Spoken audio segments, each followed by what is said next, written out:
Hello and welcome to Runnah, running on Cape Cod, Massachusetts and beyond. And I'm Juliana, your host. Welcome back.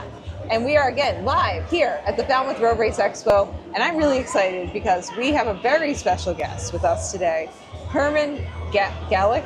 I was trying not to say garlic, and then I was like, I asked you a while ago, and then we started talking, and then I forgot. Close enough, but I appreciate not saying the garlic. Well, I'm very excited to have you, Herm.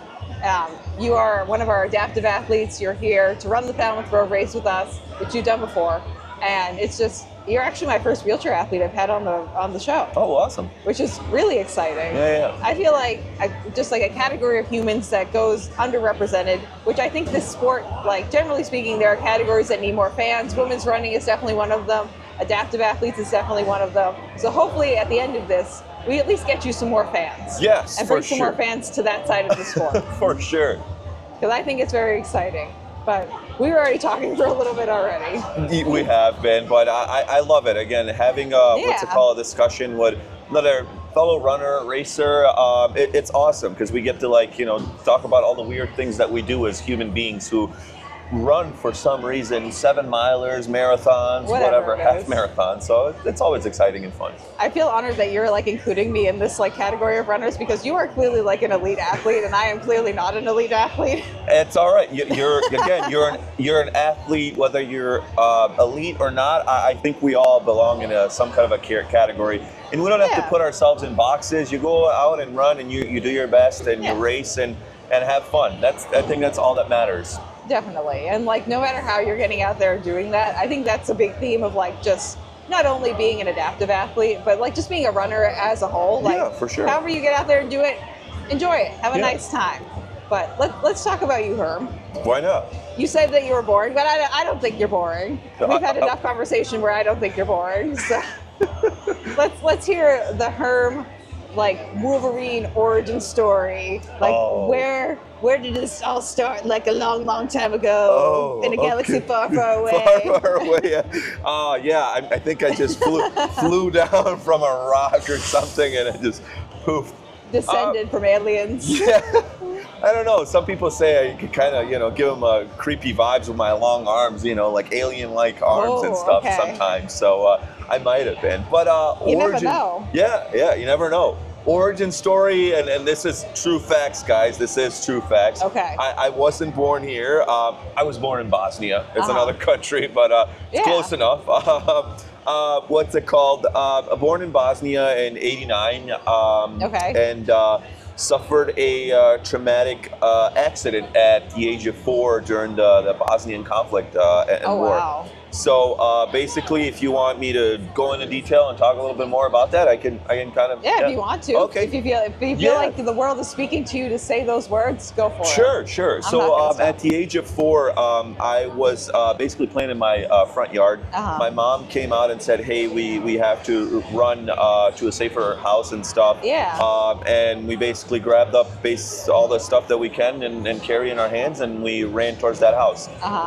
And about halfway there, an RPG exploded above our heads, and a shrapnel about the size of maybe the top of my pinky struck me in my neck back area and knocked me unconscious.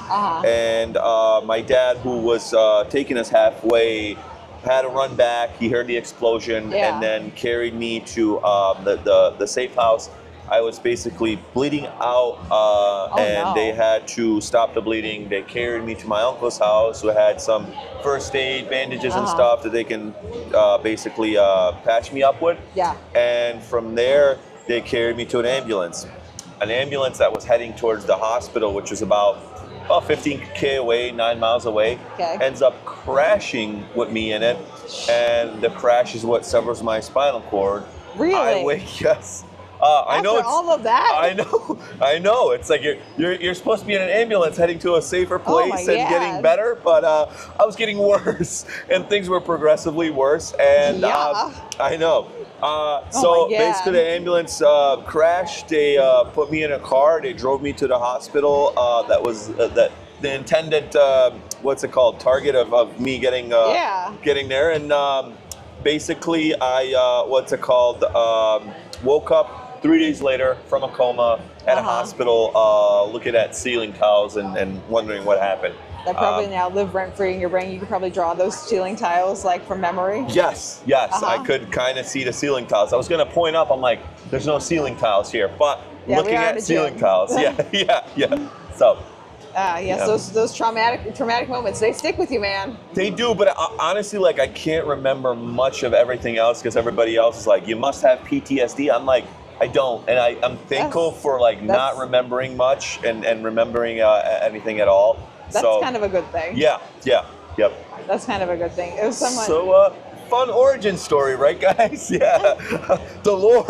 Woo! Yeah, definitely really fun. Yeah. Really, really, really wonderful. Yes. But it does give us context for like who you are, where you came from, like why you are participating in the sport you are in the way that you are. Exactly. Because I mean, everyone has an origin story, and it all informs like our past. It's kind of like that thing where you go to therapy and they have you talk about your past, because your past informs your present. It does. So. And people have always looked at me and said like, oh my God, it's such a terrible experience and stuff. I'm like, yeah, it was.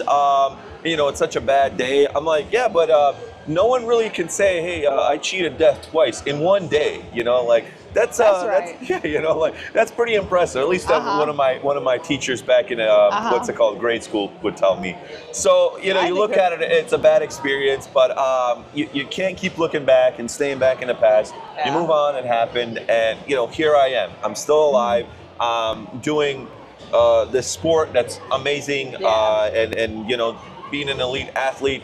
I would have never thought about that a couple years back when I was first getting introduced to this sport 20 years ago. So it's a long time ago. And again, participating at Falmouth, other major races, Boston, New York City Marathon, it's just it goes on and on. But we'll get into that. I'll let you ask more questions and stop rambling. Oh no, the rambling is good. I'm also realizing too that this is why you and I are getting along so well. I'm also the same person too. I've had a lot of chronic illnesses. I got a colon resection a couple of years ago. Okay, yeah. Wow. I have a really thick scar. I'll show it to you later. Okay, it's pretty fun.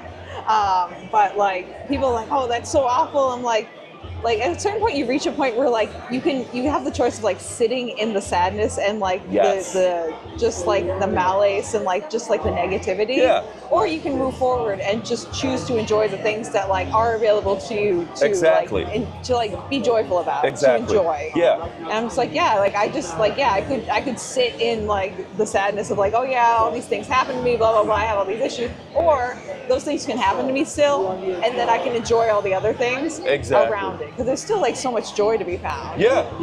And I don't mean to get grim in that situation. That's just said dwelling in the sadness, right? And putting yourself in there, and that's fine. You can do feel that. Your feelings. Yes, feel your feelings. Feel your feelings and go through, the stages of grief and stuff. And this is what things that happen to individuals later on in life. It's a little bit harder. My accident was at the age of 4. So when a teenager or an adult it happens in their lifetime, they also kind of have to restart and they restructure their life a little bit.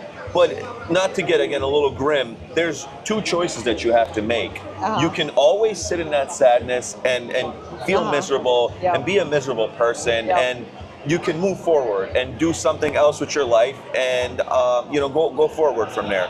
There is that third option. I don't want to say the third option, but I know what it is. We know what it is, but again, then it's just, that's it. Your life ceases to exist, and what happens? We're on the exact same page, Herm. I have a lot of people who they're like, how did you do that? I was like, I had the choice to either keep going or die. Exactly. There was 2 options, so I kept moving forward. Yeah. And I didn't want to say it. But that's it. That's it. Yeah, we've both been there before, just in different capacities. Exactly. But it's just what's the choice that you have? Either die or I keep moving. It's okay, so I would like to stay here on this planet, so I think we move in a forward direction. Yeah. It's a nice time. Yeah, you don't know what the future is going to bring. It might be more, crappy days, or it might be, some awesome days, and, you're going to have a good, life moving forward. So, it's better to keep going than to stop existing, in my opinion, so far. I'm going to second this opinion. Yeah. I'm also going to second this opinion. Plus, I feel like it gives you, having, more, bigger traumatic experience, or or like experiences that kind of put things in perspective for you. For sure. I found like makes me appreciate the smaller things a little bit more. Yes. Yeah. I'm like, oh yes, like that flower over there is absolutely gorgeous. Yeah. Or like I got to like take an outdoor shower the other day, which is one of my favorite all time. Like I love an outdoor shower. Yeah. If I ever get my own house, oh baby, are we getting an outdoor shower? That's awesome. But like just like being able to like take an outdoor shower, I was like, yeah. I felt like the most spoiled human being in the entire world. I was like, this is the best thing ever. My friends were like, Juliana, it's really not a big deal. But I was like, to me, this is like wonderful. Like I am living my best life. But just being able to find like joy in moments like that where it's like really in like the whole like spectrum of the world, it's not a big thing. But to you, like you're like, this brings me so much joy. Right. And again, like it's bringing those new things and putting things into perspective, and then looking at just the little small things and being like, wow, like we're just this person, we're just a bunch of, atoms together, and like, what are we complaining about? What are we complaining about? Like, when like all of this stuff is going on and people are having it worse, right? And some are having it better. I'm not gonna say, like, oh, just like, you have it good that you're doing this. But again, just enjoy that you're still alive and that there is some joy to be found, and just to kind of look forward to something. Oh yeah, so, I love that. Yeah, I think that's a good attitude to have. I approve. And I'm not like this sunny person, like that. I'm saying like I enjoy a outdoor shower. I don't like showering out. My outdoor shower is like when I get rained on when I'm training. But again, like I also like getting rained on when I'm training too. I hate it. I hate that, because we also have a little bit of issue with like slipping when we push in the shower, in what's it called, rain showers and stuff. Showers. So not showers. We don't do training. There's in a little showers. bit of like a gear change here happening. Yeah.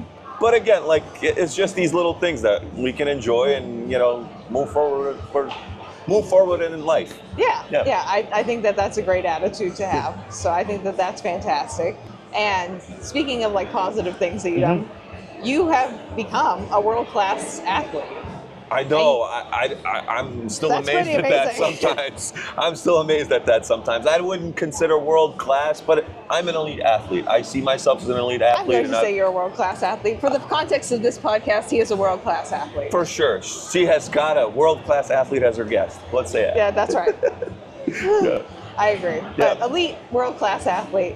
What was like, how did you even get into wheelchair racing?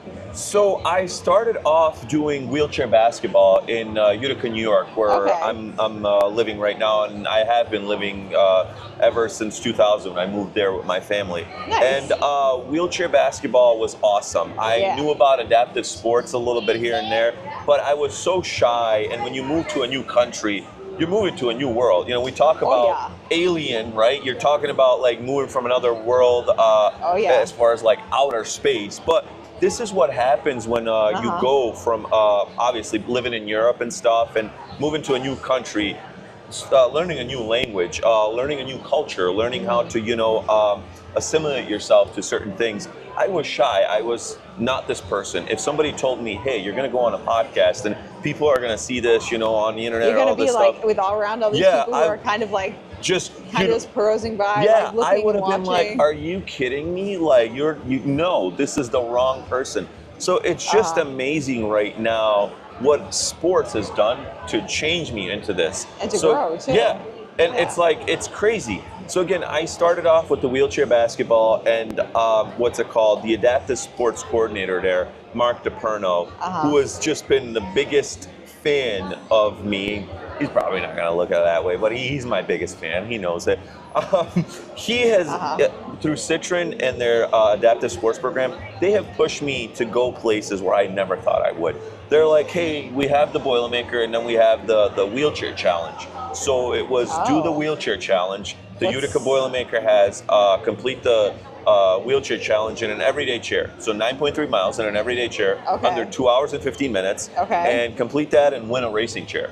I'm like, that sounds fun. Yeah, right? Yeah. Sounds like fun, right? Yeah. I'm like, if I were in that position, this is definitely something I would sign up for. Exactly, right? I could be easily convinced to do that. Yeah. Okay. So they're like, do that, right? Like my first couple of months I started playing with them. I'm like, I'll think about it, right? And then, which means yes, I will be doing that. Well, yeah, but again, you got to remember, I was a completely different person. I was shy. That's true. And then they were like, "No, just come on." and then they just did like a whole like, just turned me around and like, I'm a blabbermouth right now. I'm an extrovert when it comes to like hanging out with people and talking about the sport and getting people involved, into wheelchair racing, into whatever. I will pull people to the dance floor and make them dance, you know, like, yeah, like again, I would have never thought about this. Yeah. So this started 20 years ago back in Utica, and it just was like, all right, we're building on this. Yeah. And I did the Boilermaker, won a racing chair. From there, just kept like doing wheelchair racing and doing all that. And then my first race out of the state, out of New York, was Falmouth. Oh, okay. So I was like super excited, and I just got into it, and I don't know how I ended up an elite racer. It was just been my you've always passion. had some kind of talent. Yeah, the talent came, and then it was just like, I want to do this. Yeah. So like I was in college in 2013, and it was like, all right, I really want to focus on this. Like I really want to focus on this. Yeah. And I just decided I'm going to become an elite racer. What's your college degree in? Human services. It's basically consists of like counseling, psychology, psychiatry, sociology, like a little bit of that. So that was my major for 2 years. Okay. I got an associate's. That's it. Okay. And then I decided elite level racing is a little bit more fun. But yeah. I mean, as someone who's also I was born in 1993, so we're in the same like age bracket. Most of the people that you and I know, including myself, are not using our college degrees for whatever our job is. Yeah. It's a very common theme. I know. It's a very common theme. We're slackers, all right? We do other things. I think there's just a lot of us who were like, I want to do this. And I think it's just like 18 is too early to choose a career path. I had no idea what I wanted to do at 18. Yeah. This is what happened to me when this happened, and it was basically the recession. 2008, I graduated. Yeah. And I was like, I want to get a job. I don't know what I want to do in school. I'm not going to waste money. Like, I want to get a job. College is expensive. Yeah, and I had zero work experience, right, coming out of high school. Who has work experience coming out of high school, right? I think I worked at a paper store, and I worked as babysitting for someone. I wish I had something. I had zero. So I was basically competing with people who needed jobs to survive, right? Because I was still living with my parents and everything. Yeah. I wasn't getting those jobs, right? And plus I can't really go and work at McDonald's. It's going to be a little bit hard kind of like getting integrated in some of that stuff, especially like, again, it's 2008 we're talking about. Yeah, we're not even at the spot now where we are with and I'm sure it's getting better. I'm not saying, Yeah, it's like disability services are definitely way better now than they were 20 years ago. Even 5-10 years ago, but they are not where they need to be. No. But again, it was like all. competing with those people, and then I just kind of was like, oh, all right. I decided in 2011, I'm never getting a job. I might as well go back to school. Yeah. So, yeah. And here we are. And you have a here big old shiny associate's degree. They were never used. I did have an internship. They wanted to create a position, and I loved that. I loved working with the Association for the Blind, CAPI and stuff. They were awesome. This was awesome. And the individuals there, the visually impaired, my God. They were working on getting their degrees. They were working using computers, visually impaired using computers. I was like, impressive. This is amazing. You are the most amazing human beings. Because I could not imagine a life where I can't see, visualize, and just, oh my gosh. Their internship was so awesome, and they wanted to create a position for me to work there, and I was like, I can't. I'm dedicating my life to wheelchair racing. Yeah. And again, here we are. I'm sure a lot of people think that about you too, though. They're like, I could never imagine not being able to walk. Or, for not sure. being able to run again or something like that, or even just using your legs to just transfer yourself to chairs. Sure. So I'm sure that people also think of you like that too. No, of course. Again, once you see a life at a different perspective, or somebody tells you about things, they're like, wow, that must be hard. It's like, of course, the first couple of months, years, whatever, it's going to be hard. But then you train yourself. And Yeah, so. And I'm sure now it's probably, you probably can't even imagine a life where you're using your legs. You're like, that seems weird to me. Yeah. That's an odd time for me. Like when I was a teenager, it was basically like, oh my gosh, maybe there's going to be this hope. Everybody kind of kept like, a miracle cure, there's stem cells and all this different stuff. And I'm like, I've kind of accepted life already as, a person that's, just basically using a wheelchair. It is who I am. If anybody else can't accept that, well, that's their problem. They can pop right on off. That's how I say it. That's my perspective on that. Yeah. So, yeah. Yeah, I think a lot of the times people just also have a hard time seeing things from like, even like, never mind like whatever like physical abilities you do and do not have, but just outside of their own brain, regardless of who the other brain they're trying to see it through. They just lack the empathy, which I think is definitely challenging to work with those people sometimes. And I learned about that in school, which, hey, the degree did come in handy, honestly. Yeah, there we go. I learned about That's why you said associate's degree. Yeah. I learned about it in school, like the first couple of weeks and stuff, just getting a different perspective. And I didn't just take human services because it was like, something to do. But it was because I wanted to get a little bit of a background. Maybe I will become a coach or a mentor later in life to learn how to deal with individuals on more or less like hey, let me get down to this level and know a little bit different Meeting things. them where they are. Yeah, again, like meeting them where they are, and it's also as a thing with like invisible disabilities. Sometimes, you see a person, it's like, everything's fine. No, there must be things internally that might be functioning, unfortunately, and just kind of like having that perspective. So it taught me a lot about empathy, a lot about like not just kind of going in there and like, let's fix you, let's do this. Yeah, no, like snap judgments or anything like that. So. I think that's, especially in today's society, with where we stand politically in the world, it is definitely really important to have as much empathy as you can for like just not assuming things about people. And honestly, you don't have to always empathize, but understand, right? Get a perspective. I've said, like, I could understand, unfortunately, like the devil, but I don't have to agree with them. Exactly. I can understand where they're coming from, and it might be wrong, and it might be this, but it's like, hey, that's wrong for this reason, and I could tell them, and it's like, okay, I see where you're coming from, but no, we shouldn't be doing that. Like scold the devil. Don't do that. That's not good, right? These aren't fun things to do. So it's like, just understand where I'm coming from as well, and where we are coming from, and other people are coming from. So I work with kids with developmental challenges as well too. And one of my favorite tricks, like not tricks, but like strategies to teach them is to say, I hear you. Yes. And like, I was like, you don't have to agree with them. You don't have to say anything else beyond that. You can just say, I hear you, and you can walk away. Or you can say, I hear you, and like, this is my perspective. Exactly, yeah. And just being like, acknowledging like, yep, I heard what you said. Yep. I understand what you said to me. And like, that can be it. Yeah. That can be the end of the conversation. Of just like, but just like letting other people know too, even if you're like, you are like coaching them in a positive manner, being like, I hear what you're saying. I hear you. That they're being heard, that they're being, acknowledged, that we see where you're coming from. Again, like it does so much more, because again, it's just the acknowledgement. It's the acknowledgement, and people are like, oh, well, thank you. Usually people are just like ignoring me or saying no right off the bat. Yeah. So I think it's very rare to be like legitimately listened to. Oh yeah. And like people, I'm assuming like yourself and like me, who like will actually go out of their way to try and listen to people. Yeah. Sometimes we turn into like human, like suggestion boxes almost, comment boxes, where it's like, that's very nice. I'm glad that you wanted to dump that traumatic experience on me. What a fun time that was for you to hear that. But again, like I'm glad that you're being heard. Like, you want to be empathetic to them too, but at the same time, you're like, I have to retain my own mental health. Yeah.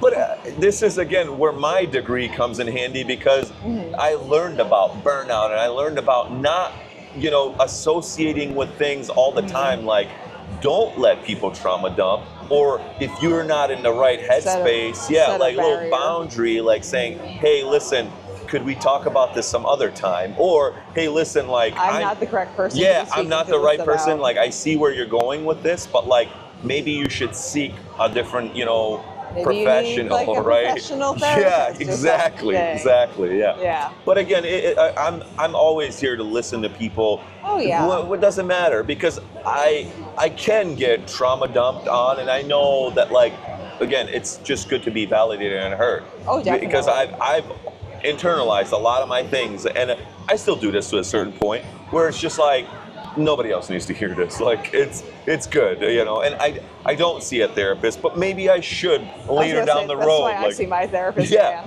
but again, I know how to handle this and not, you know, like externalize some of these internal feelings. So yeah. Me and my therapist, Ann. Everyone who's watched this podcast before knows Ann is my therapist. Shout out to Ann. Shout out to Ann.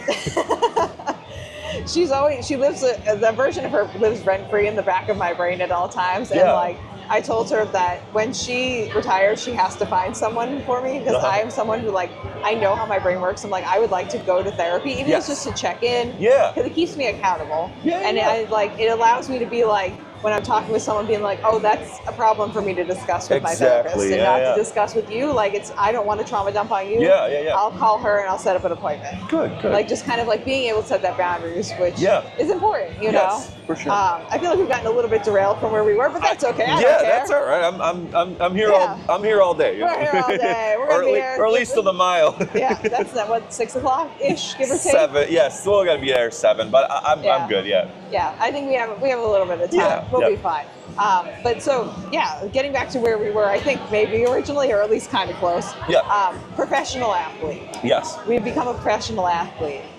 What has that process been like, besides that initial, like, getting your racing wheelchair, which is a whole nother thing in its own? Like, what is the process of getting a racing wheelchair? Like, I don't know these things. So the process of getting a wheelchair is basically going out and buying one yourself, which is, for most of us individuals, what's it called? It's hard. Pricey? Because it's super pricey, for one, and you don't know where to start. Where do you, again, you wouldn't know where to start. So if you made it so, like, you're like, Juliana, you're not going to walk ever again, you have to, like, start using a racing chair, I would be like, where do I go? Walmart? Yeah, I'm like, Walmart something? No, right? Or Amazon. You probably can't order them off Amazon, but they're probably not. There actually was a period of time where you could order some, and like they're almost like they're available for everybody. Like, it's like a size just to kind of get out there actively and doing something. Yeah. But then they took them down because the company stopped producing them. It's like if you buy a pair of shoes, like right now, they'll run you like 140, 150 bucks for like a standard trainer. But a lot of these companies also make like $40 to $50 shoes, which like the lower quality foam and like the lower quality upper. I feel like that racing chair is like... Yes, it's basically introductory. You know, it's like, okay, come in and join the sport. So a racing chair used to cost anywhere between $2,500 to $3,000, right? Baby. With aluminum wheels. I said used to. Which I'm imagining the used to is kind of like because the price has gone up and not like down. everything. I mean, everything's going up in price, but it's gradually been going up. You know, again, $3,000 to $4,000. Right now, you cannot get a chair with aluminum spoked wheels, right? For under $5,000. Ooh, baby, that's a pricey piece of equipment. So we're talking shipping, we're talking measurements and everything like that. You first go and see a vendor, right? And then they do some measurements and saying, hey, what do you prefer? What again, also disability comes into this as well. What level are you as far as your disability goes? If you have more of your, you know, like your abs, your core, your use of arms and stuff. So that comes into place, and you talk to a vendor. And then it's like, okay, how are you paying for this? Will it be cash or credit? You know, like it's like, it's like, well, how much is it? Oh, again, $5,000. It's like, oh boy. Yeah, again, and this is, we don't have, a lot of the individuals that get started in this maybe would be kids or young adults and stuff. Jobs. You know, how do you afford it? So basically, I don't know how I would afford grants. I mean, you wouldn't afford it unless you have a grant, or unless you have some kind of what's it called, job where it's like, oh yeah, I can just spend $5,000 and get a racing chair. You need to walk in front of us, Kurt. So I saw you getting up. Okay. Yeah. Now we return. Okay. So again, it's like $5,000 for this piece of equipment that insurance also isn't going to cover. That was my question too. Did you get any kind of insurance? Insurance is not going to cover. They cover this every 5 years. The chair I'm sitting in now, the everyday chair. Yeah, 5 years. Now think of a little kid that grows You know, Well, like 'cause I interviewed Maddie, who's the pink wheelchair Yes, girl. yeah. Who's like, I think she's 15 or 16 Yes. now, but she's moved on past the pink chair, and they're just renting chairs. Yeah, because she yeah. just keeps growing. It's yeah, just- when you have a teenager, when you have a little kid, they Yeah. outgrow a chair like that, and insurance is like, well, it's still functional, right?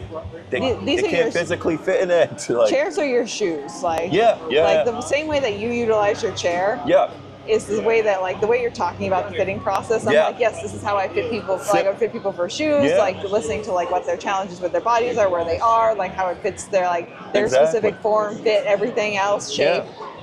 Except way pricier.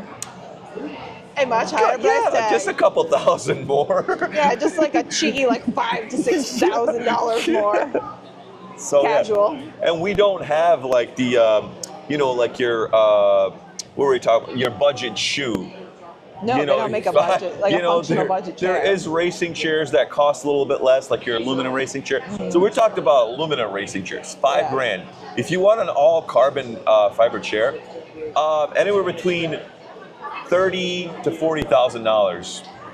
Yes, that's how much my car costs. I was gonna say that's a car. Yeah, That's a house down payment. Honda makes a almost. racing chair, fantastic racing chair. Would love to have it.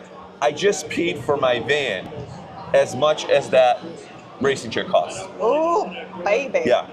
Oh no. So, my Honda Odyssey, great car by the way, costs same amount as a Honda racing chair. That's all carbon fiber. So yeah. 10 out of 10 recommend. But going forward from that, like as far as racing, how everything else kind of snowballed from there, being an elite athlete, I wanted to get involved and do something like compete. I was always competitive.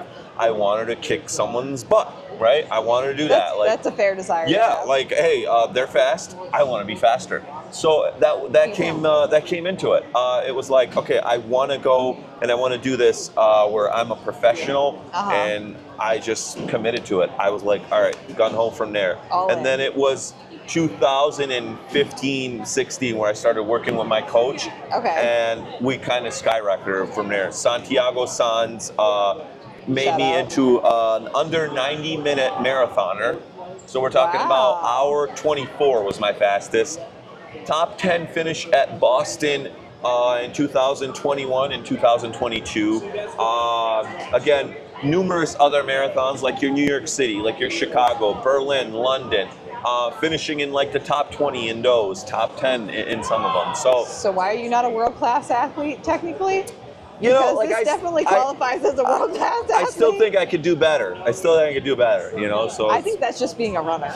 That's right, exactly. I don't think that determines if you're a world-class athlete or not. I think that just means that if you're someone who finishes a race and you're like, I could have done it better, that just means that you're a runner. Right, but again, like I want to finish on the podium. I want to win. That's my thing. I chase and I chase.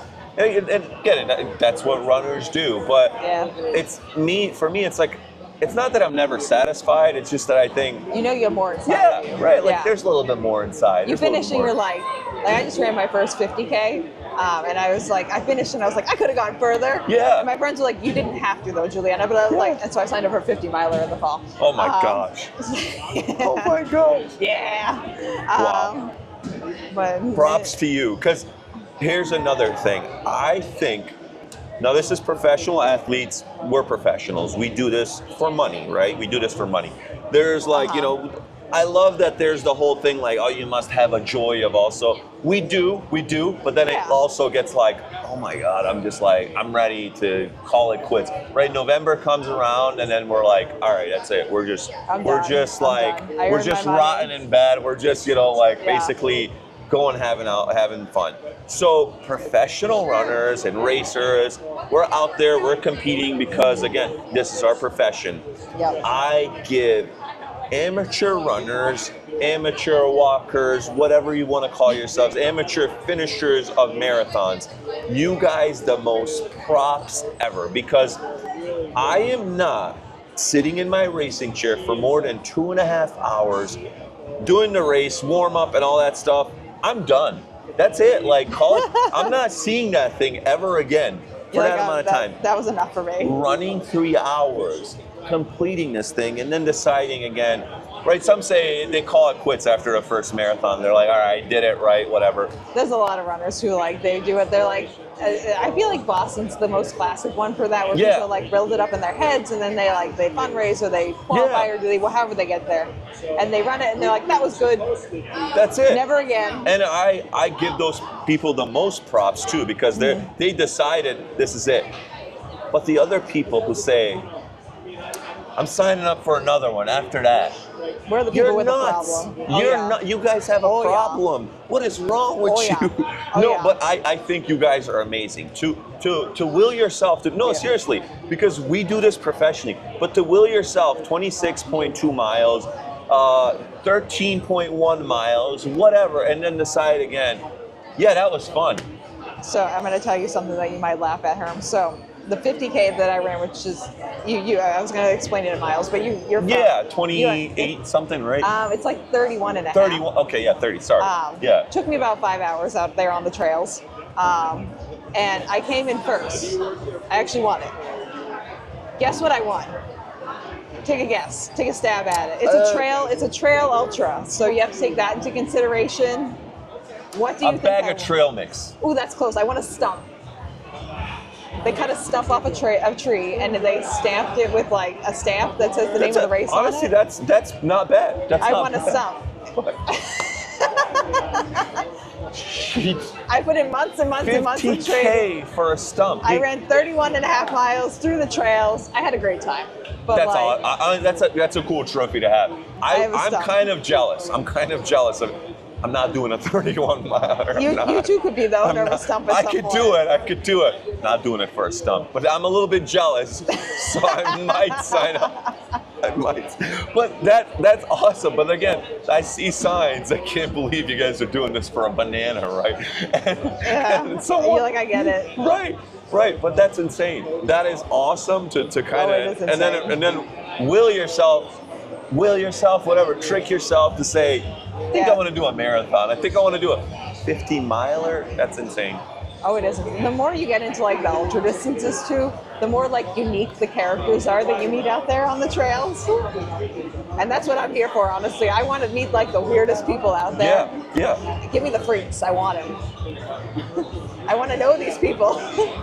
When I went to Tokyo and I ran the Tokyo Marathon, people who have listened to the podcast have probably heard this before. Yeah. I'm someone who, like yourself, like loves to chat with people. I'll chat with people to start this marathon.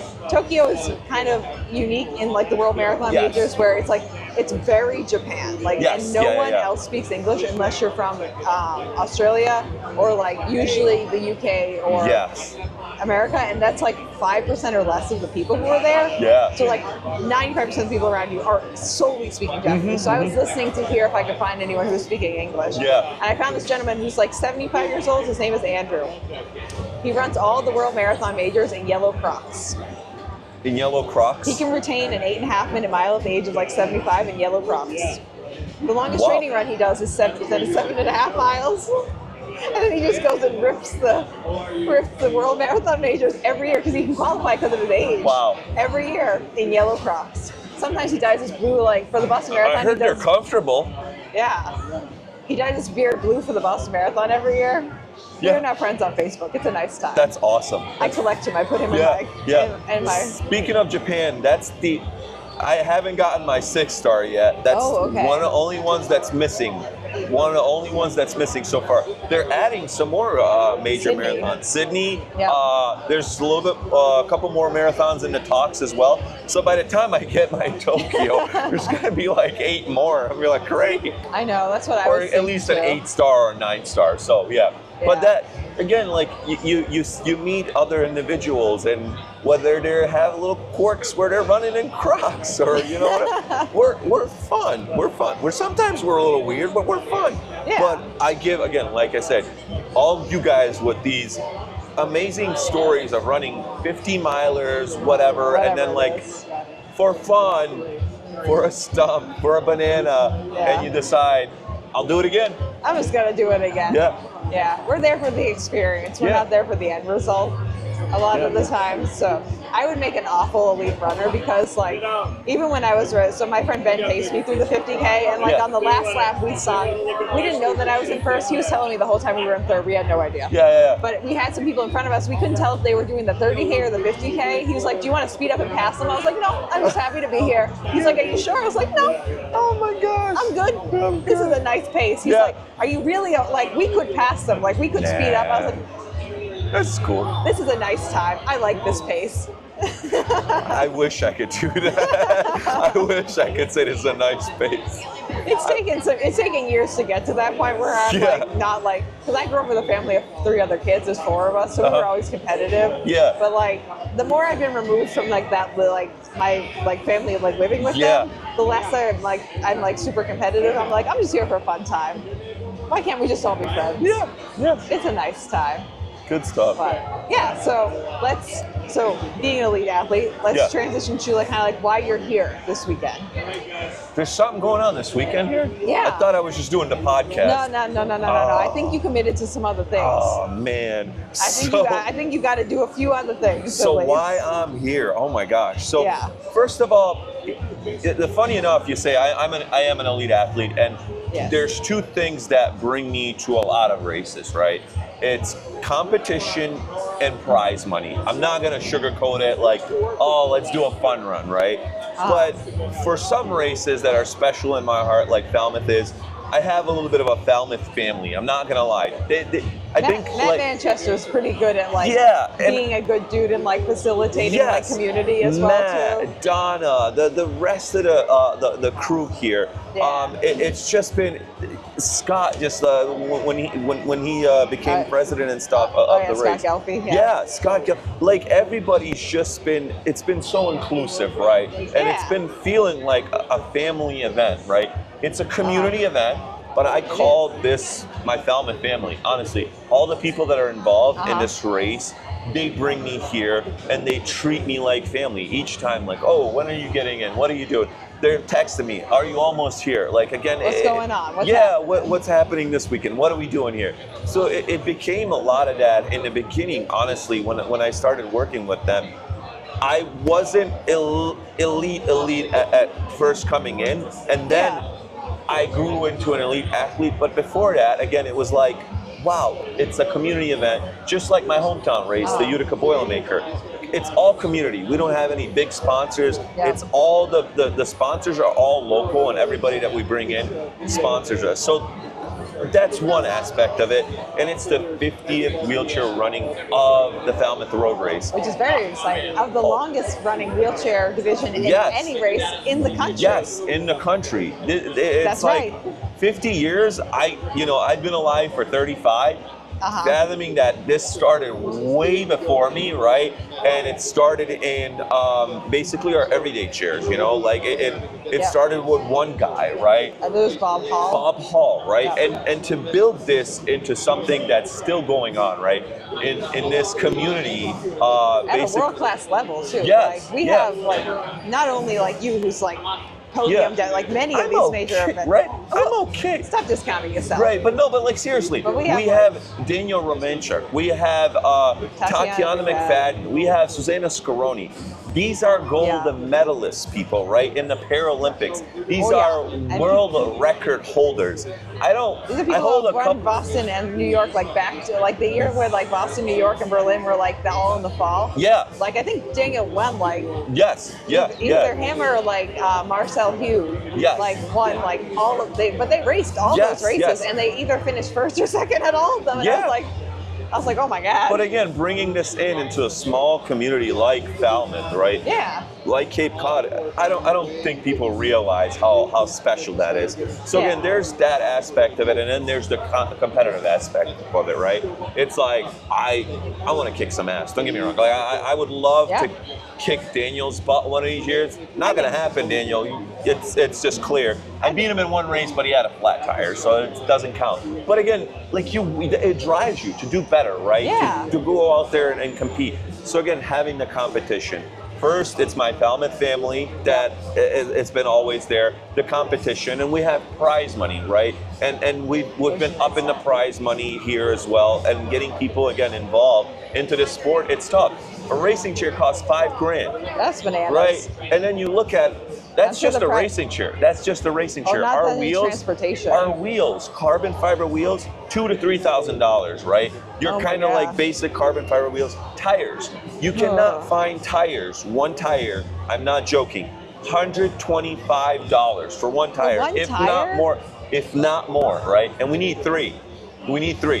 So, you know, again, all of this, and again, the 50th running. The 50th running, how freaking cool is that? Yeah. To be part of that, I would have never thought. Back when I first started, no.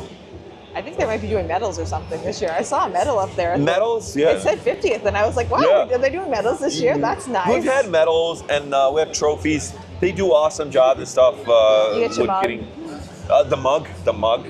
Right, this year's has the 50th badge on there as well for the wheelchair division.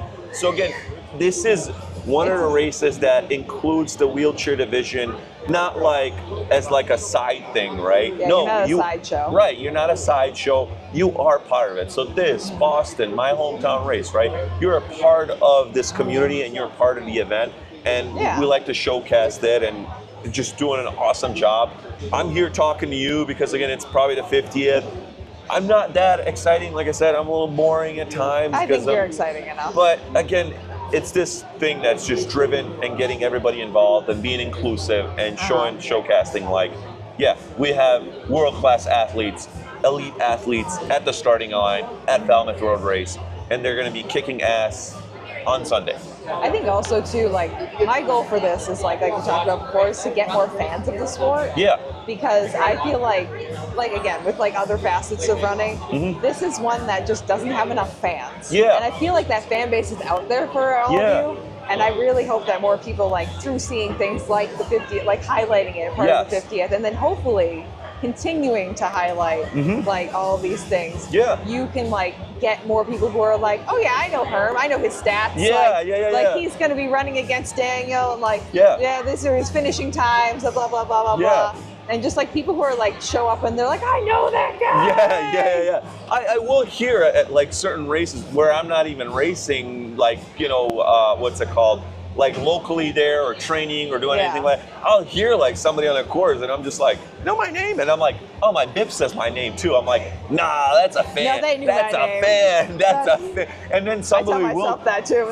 But then somebody will text me like, hey, did you hear me at like, I'm like, that was you. I'm like, I heard you. I couldn't see. It's like, well, obvious. I didn't like. I don't want you to say stop and say hi or whatever. But I no, was you kind get of in that. a rush, you know. No, you're kind of getting it, and there's a lot of races that are doing it where they're showcasing the race side by side, right? Like we start usually ahead of time, and then they'll show our side as far as, you know, just starting line, and that would be it for some races. But there are some races where it's like, oh no, we're showing the full thing. Like Boston does it. I know Chicago does a lot of that stuff. I believe does New York as well. You'll have us right in the little screen right on the bottom as they're showing the runners, like, hey, like Daniel or Marcel is at mile already almost done, like mile 20, and then they're just starting off at, you know, at the starting line for the elite racers, runners, I should say. So we're getting there. And get more coverage, which is good. Yeah, with your podcast, with other things, with us getting more involved and being more vocal, and getting people like myself to be a little bit more vocal and telling people like, hey, we're doing this on Sunday as well, you know. You should tune in. It's a nice time. Yeah. Or even just like looking around the expo here, like looking at the sides of all the bags, like seeing like how many, like looking around, like look how many wheelchair like you see, like that makes me so happy. It does. Like, this is so nice. It is. It's so nice to like be able to do that and like bring more fans to the sport, bring more awareness. Because like, I mean, honestly, the way that you run is so much more terrifying to me. Like this would be my hands. I would have little nubbins. Listen, you guys want to have an exciting thing to come watch a wheelchair race? Oh yeah. It's bad. We might crash. Hopefully nobody does. But why do people watch NASCAR? It's so bad sometimes, but sometimes they just love seeing a crash. But we might, you know, it's like, you never know. It's terrifying. But I've crashed. It's not fun. It sucks, but might see a crash. There's a Chicago Marathon year where Marcel Hugh like crashed into a barrier that I don't know what year it was or when exactly happened, but that moment lives rent free in my brain as a moment of like, oh my god. Yeah, did it at Boston last year. Was it this year? I don't recall. I'm not even joking. Bounced back, boom, finished and won the marathon. I believe I watched that one too. I was just like, I don't know how you guys do it when you felt like I would just like crash out and be like a pile of bones. I've crashed out of my racing chair, gotten back in, and against medical's advice, continued to race. I didn't win like Marcel. Well, that's you being a runner right there. Continuing but I just wanted to finish. And it wasn't really for the medal. I always just want to say, hey, I finished. I got back in and I finished the damn thing. This was not a DNF. Yeah. I had a couple of those as well. Oh, those suck. Those are terrible. Yeah. And like one of the main reasons I can change a tire in my racing chair, and it's not like I can change it quick and I can get back out there and win. I just want to finish because I don't want to wait for that sweet vehicle. It's slow. Yeah.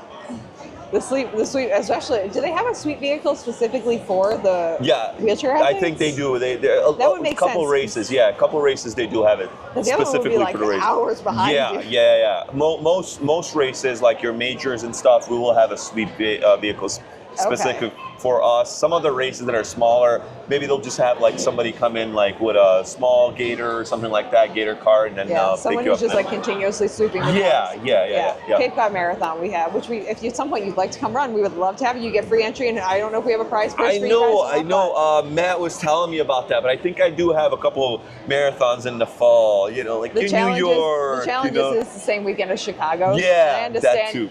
Fully understand you choosing that over it. Yeah. But I do announce the finish line of the Cape Cod Marathon. Oh, yeah? So you will get like a really big rousing, huzzah. And if you want like some party poppers, I'm doing 2 marathons in October. They're not back to back, but I think the week after that I'm doing a marathon.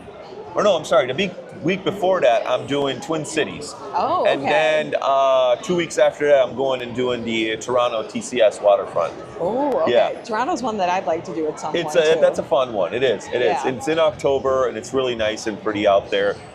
It's what's it called? It can be a little chilly. But it was Canada fun. Too. Yeah. Hey. Well, I'm excited for you to run on Sunday and get to I'll be at the starting line while you're probably finishing. More than likely, you guys have waves and waves of runners and stuff. So yeah. But I usually go back and I rewatch at least all the elite people. Which yes, you are an elite person. Yes. All my elite friends who I'm standing in the starting corral and I don't get to watch anyone do anything. I usually go back and watch that replay. So I'll be watching that. I'll be cheering for you. Yeah. But let's wrap up. I think we've done a good job. Unless do you want to talk quickly about your injury that you have? Oh, the injury, yeah. Because I think that was an interesting point. Just a little bit of scraps, whatever you want to call it. I'm scrappy to all of a sudden. So 2 weeks ago, I was at one of my very found races, the Beach to Beacon race. And I decided to push my new racing chair a little bit too fast on a turn, and I seen some manholes that I was avoiding. So I took the turn a little bit wide. I was trying to take it narrow, and I got a couple of burns basically here. It's bleeding now because it's just kind of there's blood circulation. Yeah, all this different stuff, and I'm currently training. So basically, I wanted to slow down and stop, and I did my best to think about the best way to do that without losing first place, first of all, and flattening my tires, and then second of all, tumbling. We've learned that they are 150-ish, $100 tires. $150, so right? Priorities. Yeah, but I didn't want to flat and stop my race there. So I decided, you know, the best outcome, then don't turn, because if I was going to do a turn, I might have tumbled as well, because I was going 29 miles an hour. You got to imagine. Do not tell me these things, Herm, because this is like honestly upsetting. I told to you, me. you might see a crash, guys. You might see a crash. Come watch a race with me in it. I'm the person who, like, I don't watch hockey specifically because, like, I don't want to watch people, like, fight and slam each other up against the wall. So I was or, like cycling. Oh my God, cycling makes me so nervous because they're all so close to each other, and I'm like, one of you falls, you're all going to hurt yourselves. So again, I was by myself, so I was like, I was gonna hurt myself. So I decided, don't turn sharply, don't flat your tires. You know what you could do? And this is literally split decision, just like on the run, like not even like half a second. Just jam your arms into your wheels, right? So this one's on the outside, this one's on the inside, and slow yourself down that way.